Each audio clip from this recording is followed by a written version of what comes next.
Welcome to RankLens. Today, we count down the top 10 highest-paid CEOs in the world. CEO compensation has reached astronomical heights, and I mean that literally. Some of these paychecks could launch a spacecraft. We're counting down the 10 highest-paid CEOs in the entire world, and the figures might shock you. These aren't just salaries. They're stock options, bonuses, and golden parachutes stacked higher than most of us could dream. From Silicon Valley to Wall Street, the elite earn in a single year what millions make in a lifetime. So which executive sits at the very top? Let's find out. At number 10, we have Lisa Su from AMD, who commanded $55 million in total compensation. Su took AMD's helm back in 2014 and engineered one of tech's greatest turnarounds, reversing years of crippling financial losses. What makes Su exceptional? She holds a PhD in electrical engineering from MIT, an uncommon credential among Fortune 500 leaders. Her technical expertise wasn't theoretical either. During her tenure, AMD's EPYC server chips recaptured massive data center market share directly from Intel's iron grip. That's not just business recovery, that's industry disruption. At number 9, we have Larry Culp from GE Aerospace with $89 million in compensation. Culp made history as GE's first-ever outside CEO hire in the company's staggering 130-plus-year history. That's not a small detail. GE has always grown its leaders from within, but Culp came from outside to shake things up. Under his visionary leadership, GE didn't just pivot. It split into 3 independent public companies, carving up a conglomerate that had dominated American industry for generations. One of those companies? GE Aerospace, which now supplies jet engines, powering commercial airliners and military aircraft worldwide. That's legacy-defining leadership. At number 8, we have Lip-Bu Tan from Intel, pulling in $93 million. Tan didn't arrive at Intel fresh out of business school. He came battle-hardened from leading Cadence Design Systems as CEO for over a decade, one of the semiconductor industry's most respected design software companies. Now he's charged with Intel's ambitious mission: reclaim semiconductor manufacturing leadership in a competitive global landscape. The stakes? Massive. Intel was co-founded by Gordon Moore and Robert Noyce back in 1968, and they pioneered the modern microprocessor that sparked the entire digital revolution. Tan's role is nothing short of steering one of history's most iconic tech institutions through its most critical chapter. At number 7 is Charles Scharf from Wells Fargo, with $94 million in total compensation.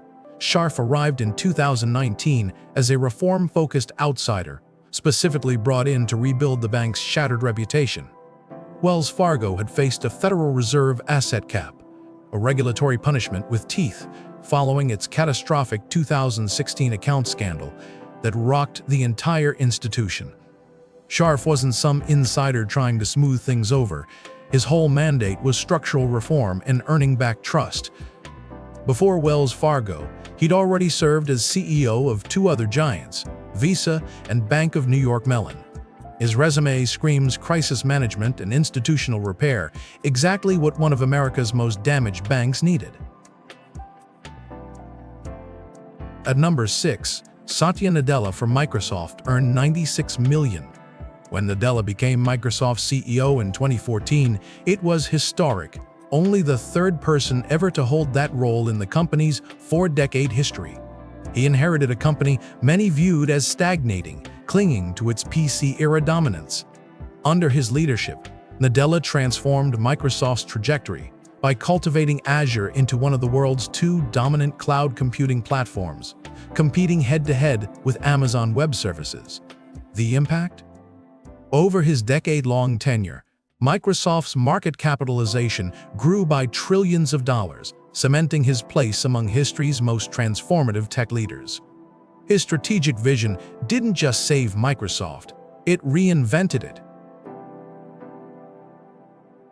At number 5, Sridhar Ramaswamy from Snowflake brings home $101 million. Ramaswamy's path to the top is unconventional. He previously commanded Google's advertising division, one of the company's most powerful fiefdoms, before making a bold pivot to the startup world. At Google, he'd run an operation generating billions annually. But he saw something bigger. He co-founded Veeva, an ad-free search engine designed as a privacy-first alternative to the ad-dominated internet. Snowflake later acquired Veeva in 2023, bringing Ramaswamy's vision into the fold. His crowning achievement, Snowflake's 2020 IPO, was one of the largest software market debuts in stock market history, a spectacular wall of fame entry into public markets. Ramaswamy turned moonshots into market dominance. At number 4 is David Solomon from Goldman Sachs, with $119 million in compensation. Solomon became CEO in 2018, inheriting the throne from Lloyd Blankfein, the legendary leader who'd steered the bank through decades of transformation. Goldman Sachs itself, founded way back in 1869, is one of the most storied investment banks in the world, a name synonymous with financial power and prestige. Under Solomon's leadership, the bank has navigated volatile markets, regulatory scrutiny, and the shifting landscape of global finance. But here's the plot twist. Solomon also moonlights as a DJ, releasing electronic music under the alias DJ D Soul. Yes, the CEO of one of Wall Street's most buttoned-up institutions spins tracks on the side, proving that power brokers aren't one-dimensional. At number 3, Peter Gassner from Veeva Systems commands $172 million. Gassner founded Veeva Systems back in 2007 with a laser-focused vision: build cloud software exclusively designed for life sciences companies. No distraction, no mission creep, pure specialization in a space that desperately needed it.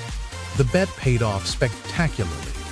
Today, Veeva is one of the rare public tech firms structured as a public benefit corporation, meaning it's legally bound to balance shareholder returns with broader social impact. And the scale.